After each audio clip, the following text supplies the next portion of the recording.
తెలంగాణ వ్యాప్తంగా విస్తారంగా వర్షాలు కురుస్తున్నాయి. భారీ వర్షాలతో జిల్లాలోని వాగులు వంకలు పొంగి పొర్లుతున్నాయి. చెరువులు నిండు కొండను తలపిస్తున్నాయి. వర్షాలతో సింగరేణి ఉపరితల గనుల్లోకి భారీగా వరద నీరు చేరడంతో బొగ్గు ఉత్పత్తి నిలిచిపోయింది.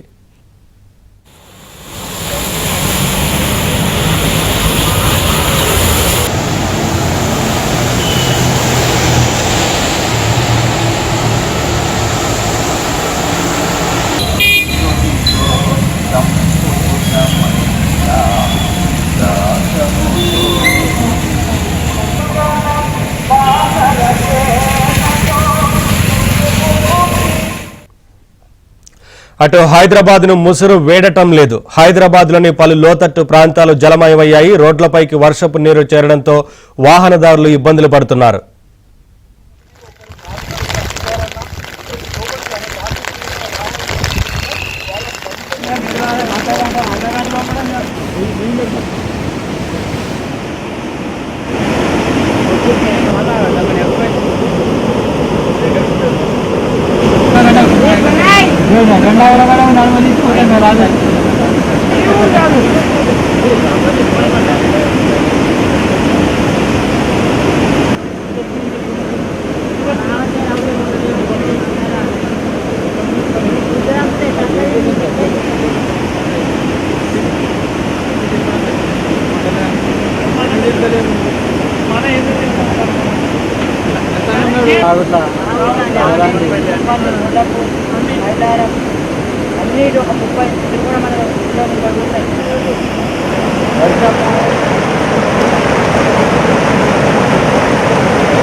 ఉమ్మడి నిజామాబాద్ జిల్లాలో వర్షాలపై మరింత సమాచారం మా ప్రతినిధి శ్రీపతి అందిస్తారు.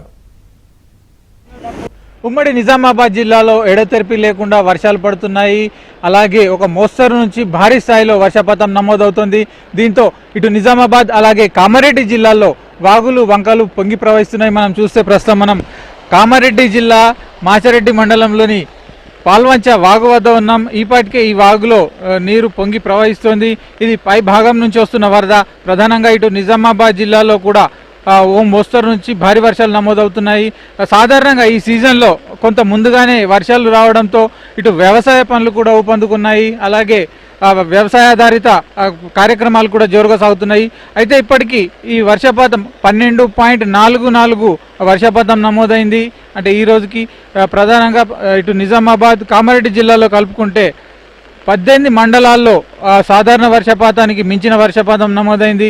మిగతా 20 మండలాల్లో ఒక సాధారణ వర్షపాతంగా రికార్డైంది. అయితే ఇది గత సంవత్సరంతో పోలిస్తే కొంత ముందుగానే వర్షాలు వచ్చినట్లుగా కనిపిస్తుంది. అలాగే ఆ వర్షపాతం కూడా అంటే ఈపాటికి ఈ స్థాయిలో జల్లులు పడడము, అలాగే రాబోయే రోజుల్లో కూడా ఈ వర్షపాతం పెరిగితే మాత్రం భారీ వరదలు వచ్చే అవకాశం ఉన్నట్లుగా కనిపిస్తుంది.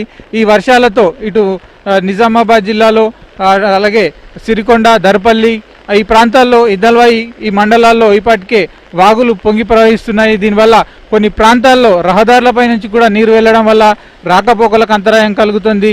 కొద్ది రోజుల క్రితమే ఇందల్వాయి వద్ద ప్రధాన రహదారి సిరికొండ నుంచి ఇందల్వాయికి వెళ్లే ప్రధాన రహదారిపై వాగు పొంగి పొర్లింది. దీంతో తాత్కాలిక వంతెన కూడా కూలిపోయింది.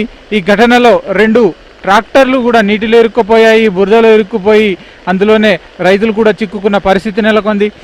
ఈ మార్గంలో ప్రస్తుతం వాహనాల రాకపోకలు కూడా నిలిచిపోయాయి. అంటే దూర ప్రాంతాల నుంచి రాకపోకలు సాగించేవారు మరో మార్గాన మళ్లిస్తున్నారు. మనం చూస్తున్నాం వాగులు పొంగి పొల్లుతుండడం వల్ల రోడ్లను కూడా బ్లాక్ చేశారు. అడ్డంగా ముళ్ళకంపలు అలాగే ట్రాలీలను ఆపేసి ఈ మార్గంలో ఎవరు రాకుండా కూడా అడ్డుకుంటున్నారు. ఈ దశలోనే అంటే ఎవరైనా ప్రమాదాల బారిన పడొచ్చనే ఉద్దేశంతో ఇటు పోలీసు యంత్రాంగం కూడా ప్రజలను అప్రమత్తం చేస్తుంది. ఇలాంటి ప్రదేశాల్లో పోలీసులు వచ్చి ప్రజలకు కూడా అవగాహన కల్పిస్తున్నారు. అనవసరంగా వాగులోకి దిగద్దు, అలాగే ఈ ప్రవాహాలు ఉన్న చోట వాహనాలపై వెళ్ళొద్దని సూచిస్తున్నారు. దీంతో పాటుగా వ్యవసాయ పనులు పొందుకోవడంతో రైతులు కూడా ఆనందం వ్యక్తం చేస్తున్నారు. ఉమ్మడి జిల్లా వ్యాప్తంగా ఈపాటికే నిజాం సాగర్ ప్రాజెక్టు కింద వరి నాట్లు పూర్తయ్యాయి. అలాగే కేవలం వర్షాధారంపై పంటలు పండించే కామారెడ్డి జిల్లాలో మాత్రం ఇప్పటికీ ఇంకా కొనసాగుతున్నాయి.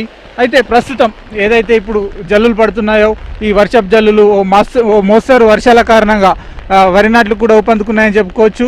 అలాగే ఇతర పంటలు ఆరుతర పంటలు కావచ్చు, లేదా పప్పు దినుసులు, కూరగాయలు, అలాగే చెరకు, మొక్కజొన్న లాంటి పంటలన్నీ కూడా ప్రస్తుతం విత్తే పనిలో ఉన్నారు రైతులు. అలాగే ఇటు వ్యవసాయ పనులతో పాటు వ్యాపార లావాదేవీలు కూడా, వ్యవసాయాధారిత వ్యాపార లావాదేవీలు కూడా పుంజుకున్నాయి. మొత్తంగా ఈ గత కొద్ది రోజులుగా కురుస్తున్న ఈ వర్షాల వల్ల ఇటు ఉమ్మడి నిజామాబాద్ జిల్లా అంతా కూడా జలకళను సంతరించుకుందని చెప్పుకోవచ్చు. వీడియో జర్నలిస్ట్ అనిల్తో శ్రీపతి, ఏబిఎన్ ఆంధ్రజ్యోతి, నిజామాబాద్.